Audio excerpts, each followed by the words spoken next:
இன்னைக்கு நம்ம சமையல் புக்கில் மார்ஷ்மெலோஸ் எப்படி பண்ணுறதுன்னு பார்க்க போகிறோம்.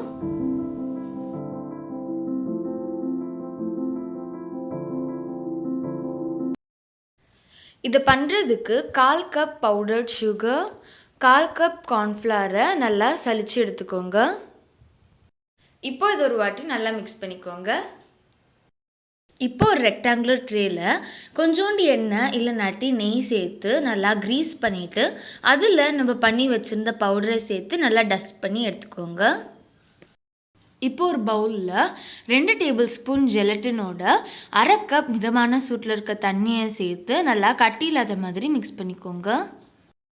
இப்போ ஒரு பேனில் 1 கப் சர்க்கரையில் 1/2 கப் தண்ணி சேர்த்து நல்லா ஹை ஃப்ளேமில் வச்சு கரைச்சி எடுத்துக்கோங்க. சர்க்கரை நல்லா கரைஞ்ச உடனே இதோட 1/4 டீஸ்பூன் லெமன் ஜூஸ் சேர்த்து நல்லா மிக்ஸ் பண்ணிவிட்டு கொதிக்க விட்டுருங்க. சுகர் சிரப் கரெக்டான கன்சிஸ்டன்சிக்கு வந்துச்சான்னு பார்க்குறதுக்கு ஒரு பவுலில் கொஞ்சோண்டு தண்ணி எடுத்து வச்சுருக்கேன். நம்ம சுகர் சிரப்பை தண்ணியில் சேர்த்து கையை வச்சு எடுக்கும்போது நல்லா சாஃப்டான பாலாக வந்ததுன்னா நம்ம சுகர் சிரப் ரெடி ஆகிடுச்சுன்னு அர்த்தம். சுகர் சிரப் ரெடியான உடனே அடுப்பை நல்லா லோ ஃப்ளேமில் வச்சுட்டு நம்ம கரைச்சி வச்சுருந்த ஜெலட்டினை அதோட சேர்த்துருங்க. சேர்த்துட்டு சுகர் சிரப் நல்லா ஜெலட்டினோட மிக்ஸ் ஆகிற வரைக்கும் மிக்ஸ் பண்ணிவிட்டு அடுப்பு ஆஃப் பண்ணிவிடுங்க. இது நல்லா சூடாக இருக்கும்போதே ஒரு பவுலில் சேர்த்துட்டு நம்ம பீட் பண்ண ஆரம்பிச்சிடலாம். இது நல்லா கலர் சேஞ்ச் ஆகி ஒயிட்டான உடனே இதோட 1 டீஸ்பூன் வெனிலா எசன்ஸ் சேர்த்து திரும்பி பீட் பண்ண ஆரம்பிச்சிருங்க.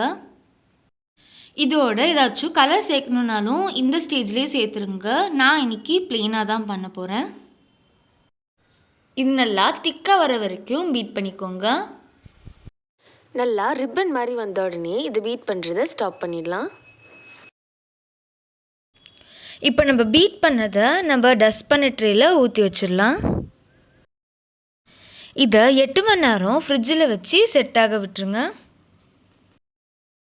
8 மணி நேரம் கழித்து இதை வெளியே எடுத்துட்டு இதுக்கு மேலே நம்ம பண்ணி வச்சுருந்த பவுடரை டஸ்ட் பண்ணிவிட்டு இதை டிமோல்ட் பண்ணிடலாம். மார்ஷ்மெலோ செட் ஆனதுக்கப்புறமும் ரொம்ப ஸ்டிக்கியாக இருக்கும். அதனால் நீங்கள் எதை பண்ணுறதா இருந்தாலும் அதில் லேசாக நம்ம பண்ணி வச்சுருந்த பவுடரை டஸ்ட் பண்ணிவிட்டு யூஸ் பண்ணிக்கோங்க. இதை டிமோல்ட் பண்ணிவிட்டு உங்களுக்கு வேண்டிய சைஸுக்கு வெட்டிக்கோங்க.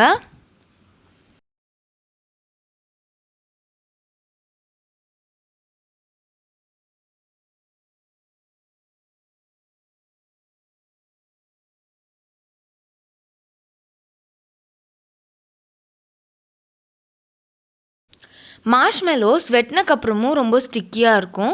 அதனால் நம்ம பண்ணி வச்சுருந்த பவுடரில் அதை நல்லா திரும்பியும் கோட் பண்ணி எடுத்துக்கோங்க.